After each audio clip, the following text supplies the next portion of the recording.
أسعد الله أوقاتكم بكل خير مشاهدينا الكرام في كل مكان. نحييكم من هنا من أرض المعارض الإكسبو حيث تقام مهرجاناتنا السنوية.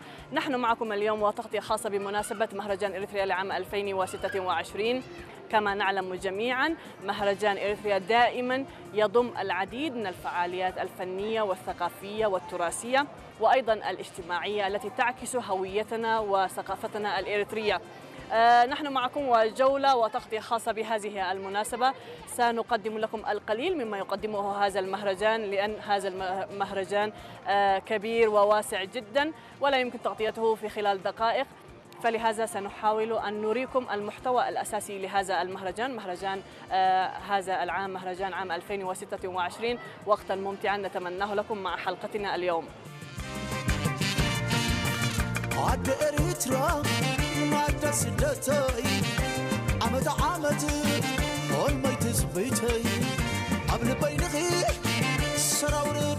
ما شاء الله السنة الأغاليم يمكن ما بقدر أسرد وأدي كل إقليم حقه، لكن أقدر أقول بعض المقتطفات أو بعض الأشياء اللي أنا قاعد أشوفها. غطى المهرجان أو المعرض عندنا جانب السياحي والزراعة والتعدين، والله أقول جميل، شامل على الزراعة اللي هو شعارنا القاش بركة سلة غذاء الوطن إن شاء الله، وفيما بعد ربما سلة غذاء العالم نتمنى ذلك. برضو ماخذين من جزء من المناطق الأثرية اللي هي عندنا مناطق أغوردات وغيرها والزراعة.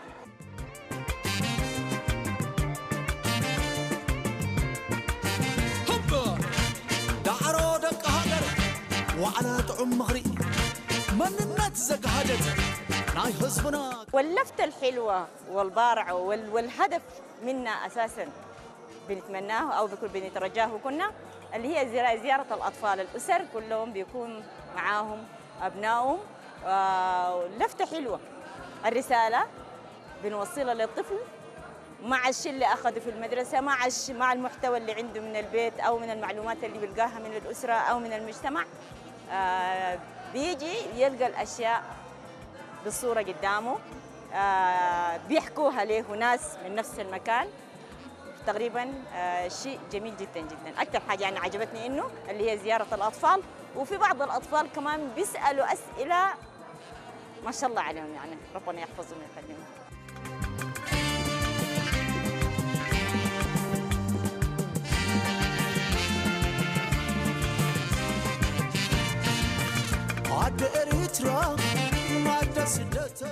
والله كثير، وإن كان المهرجان السنة غير من الزمن بتاعه. زمان كالمعتاد بيكون في شهر 8 اللي هو بياخد فترة كاملة بتقدر تتحصل على العديد من المنتجات الزراعية. السنة جاء الزمن قبل ما كالعادة، يعني قبل الزمن المعتاد عليه، فبيكون في أشياء قبل ما تنضج أو قبل ما نتحصل عليها وصلنا.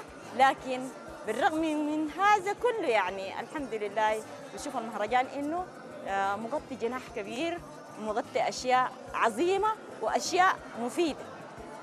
ده بيوري إنه صمودنا، بيوري إنه مقدراتنا، تحدينا لكل الظروف لكل الأشياء إن شاء الله يعني.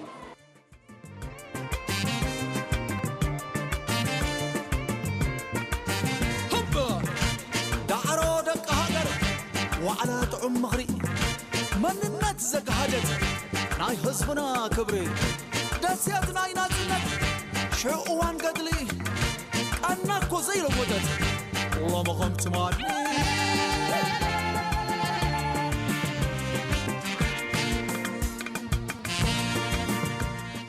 والله إن كان الفائدة أو الهدف كبير ما بقدر أعممه عام، لكن بقدر أقول واحد، الزيارة بحد ذاتها أو الوفود اللي جاية بتعتبر سياحة. نحن من خلال هذه الساحة بنفرد كل ما عندنا من أشياء الناس بتتعرف عليها، بدل ما تكون بالحديث أو في الخيال، يمكن تكون شيء مرئي ملموس محسوس. واحد. الشيء الثاني تبادل خبرات بالنسبة للأقاليم وبالنسبة للوافدين من برا وبالنسبة للعالم، حتى الناس اللي بتشاهد أو الناس اللي بتقرأ، لأنه بيكون مرئي ومقروء، اللي إذا كان بالجريدة أو إذا كان بالإعلام. ربنا يديكم العافية الصحة والعافية، يعني ما مقصرين مغطين الكامل إن شاء الله. فبنلقى الشيء الثالث برضه حتى نحن بتكون في تبادل خبرات ما بين إقليم وإقليم، بيكون في تفاكر، بيكون في تنافس، بيكون في خلق روح معنوية أو دافع قوي للتحدي وللصمود ولإبراز المقدرات والكفاءات بين إقليم من إقليم لإقليم، وحتى أحيانا في داخل الإقليم ذاته كل جناح بيقوم يحاول يفرد مقدراته أو يبذل جهده عشان ما يطلع أكثر أو أعظم أو أجمل شيء عنده يعني.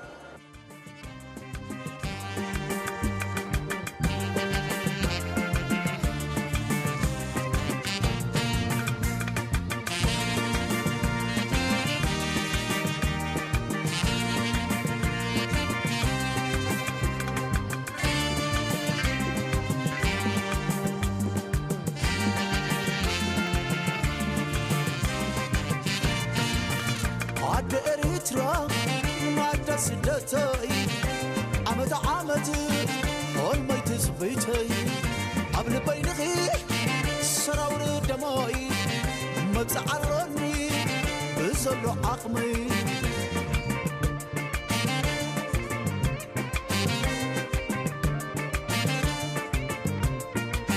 ناس الناس كوينو كلو ود طعما لو من برد ميخو تعزوز قرما رونا لوني زخصص زخري قالك قدس. محتوانا يعني ككل سنة نحن نأتي بالموارد البحرية، الموارد الطبيعة البحرية. لدينا أشياء يعني تراثي توجد فقط في الجنوب البحر الأحمر، ومعظم ما جئنا به أخرج من داخل البحر. وعندنا أسماك ومرجان البحر، ونريد أن نري أن أهمية مرجان البحر في وجود الأسماك في البحر، ولذلك لدينا عدد كبير من مرجان البحر. والله ما غمت معي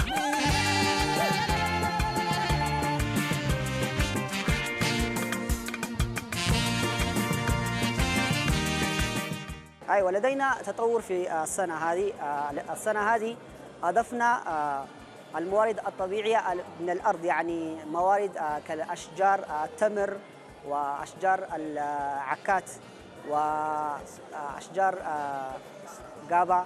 وعندنا يعني كل سنة كنا نأتي بموارد البحرية فقط. السنة هذه أضفنا موارد ليست من البحر، لأننا أيضا لدينا مزارع وأماكن تزرع فيها أشياء التي قلتها قبل قليل يعني. حق زكاتي نايفز بكبري دعروا علنا نصبق مخري واش مدنا زندت أبزبن قدلي برونا لنا. في رأيي أهمية المهرجان يعني لديه أهمية كبيرة. أولاً هذه فرصة لترى موارد الأقاليم الأخرى وتتعرف مع أناس كثر، ويكون لديك انتماء، يعني تشعر بشعور من الانتماء الوطني والفخر. يعني المهرجان هذا لديه أشياء يعني أهداف كثيرة، ونحن نفرح كل سنة ونأتي بمسافة 700 كيلومتر حتى نكون مع المهرجان، يعني حتى نكون داخل المهرجان يعني.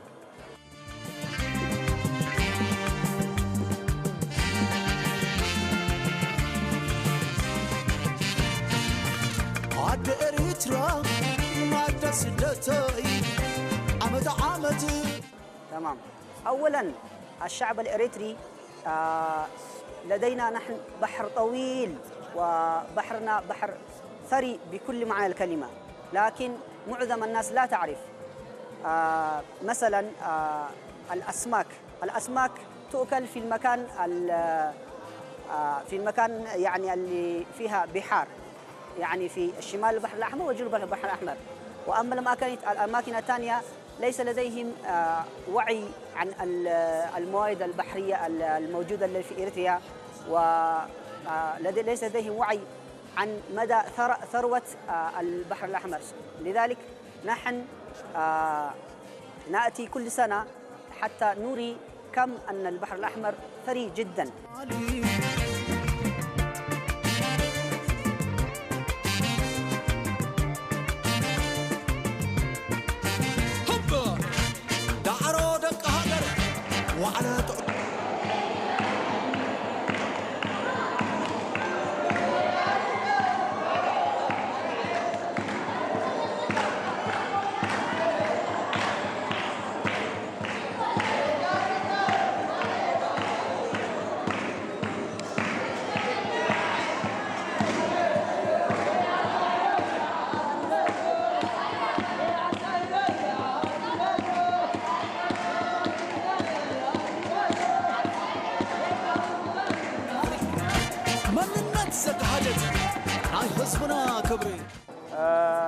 جنوب زوبا مهرجان الدي فرعينا غوندولين ميتيناني اما فرعينا تيكني ولتيا باسو عيدا سوغ عيدا ديغيركي عيدا سوغتيلي نميتيناني ملما عيدا جنوب زوبا هي مارتينو جنوب زوبا المرتسا هو كي تجرينيا هي مارتينو تايبولو عيدا نبرا عيدا غوندوهي دعبه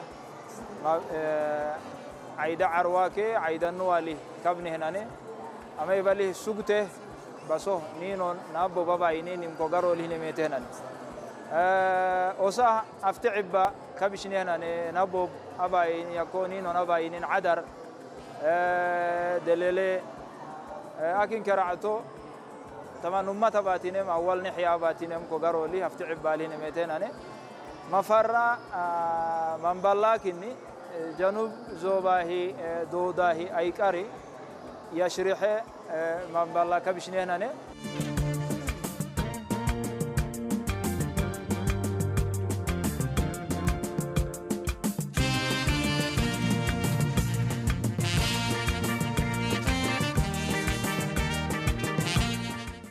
أما جنوب زوباهي أي دوداهي أيكاري لحال حديلنا هنا ولتيا إدرتيا بسو كابوركي رايشت أول حياة أكاد فيسا تني حالا شيخ كي كنا بقول جديا دفيه رجيتنا حرايشت بهنينا هم أكان كيكو رايشت بهنينا شيخ كي كنا بقول جديا عمره له رايشت رجيتك شعر اللي يعني أما هي سيلة كبشني هنا تحر أول حر قاده ديوا يكحر ديوا يكحر ولي تمنع حرا تمنع عين حرا كبشني هنا أما حراجنا نانو أحفزنا نم أما حر يلا ينكو تطوير يميت للعم عتنا تورا للعللا ما حر كسه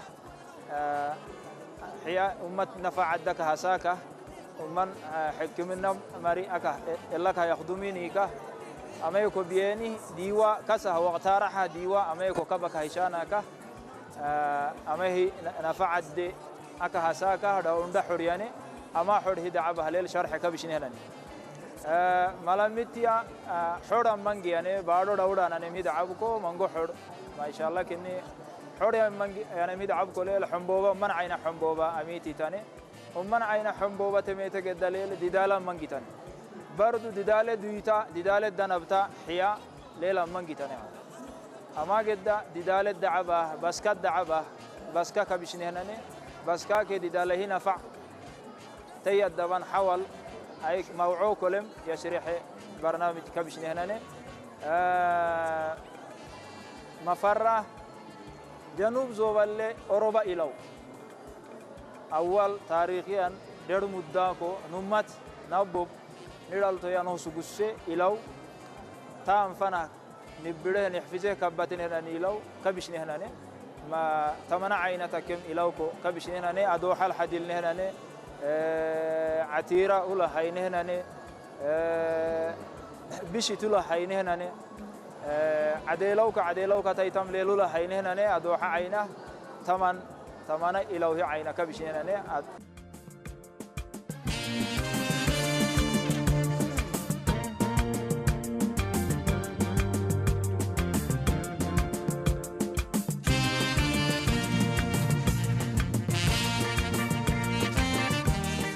بكاكو وطنتي تطوير درجة لينم أي لنكرعتم أي لبانانم أي لبنو يدم يشرحهم يدعبكو مهرجاني هدف تتياكي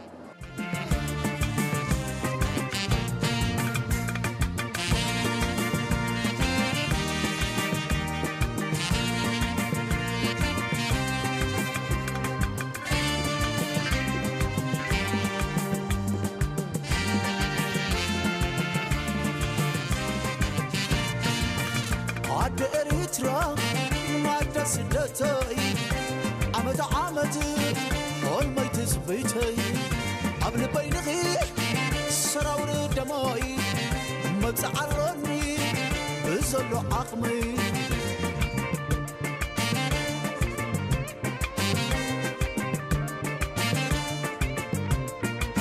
ناس الناس كوينو كلو ود طعما لو من برد ميخو تعزوز قرنما وروني اللوني أختي نحن أولا يعني جبنا على قسمنا على 4 درجات. أول الحيوانات البرية بالموديل جبناها، بعدين الخلفية أتحدث بكل الثروات التاريخية والثروات البحرية والآثار كلها موجودة بخلفية المعرض يعني. وثانية الإنتاج الموجود في الإقليم قربنا على المعرض يعني. والرابعة جبنا عن طريق الفيديو قربنا على المعرض الثورات من ناحية يعني البحرية الزراعية وكلها تاريخية والعادات والتقاليد كلها بالفيديو يعني.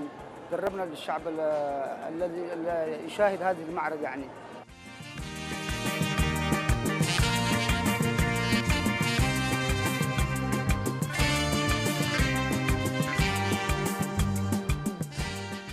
أيوة نحن يعني نبدأ قربنا المعرض ونشوف الرأي يعني المشاهدين. فالحمد لله يعني عندنا اختلاف فعلا من كل الأقاليم، لأنه عندنا اختلاف بإيش؟ كل الثورات الموجودة في إقليم شمال البحر ليس موجودة في الأقاليم الثانية، اختلاف شديد يعني. الحيوانات البرية زي ما شايف الحمار الوحش والنعامة والغزال واسمع عندولا والسلحفاة. وحتى السلحفاة هذا يعني في العالم إنتاجها يعني ليس يعني يقلل قاعد. فنحن لكن حتى الصيادين كعادتهم يحافظوا عن الثورات البرية والبحرية في عاداتهم، ليس يعني شو اسمه. فالسلحفاة بالأكثر في ناحية البحر الأحمر أكثر العدد في جزر دهلق الآن. فنحن اعتبرنا على هذه المشارة في المعرض حقنا الرمز حقنا السلحفاة هي. وفي اختلافنا برضو تعتبر إقليم شمال البحر الأحمر السياحة والأمن يعني معتبرة على السياحة هي أكثر، لأنه إيه بلد تاريخ يعني. أبدأ يعني مثلا إقليم شمال البحر الأحمر أطول إقليم وثاني أكبر إقليم، أطول إقليم وثاني يعني بالمساحة والثاني هي.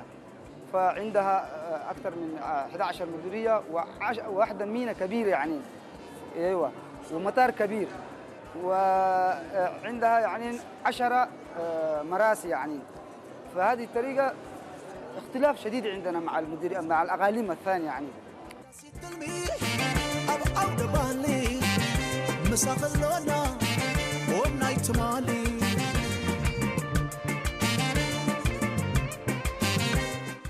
الزراعة يعني عندنا مختلفة الزراعة هنا الآن. زراعة التمر يعني في مختلف البلدان يعني. أبدأ من قارورة إلى مديرية فرو، من مديرية قارورة إلى مديرية فرو. عندنا الزراعة زراعة التمر يعني الآن قربنا قاعد على المعرض يعني اختلاف يعني الطعم والحجم وكله عندها يعني بالذات بالإقليم بالمديريات يعني، لكن إنتاج ما شاء الله ينتج بإنتاج هائل يعني. يا انجب كوني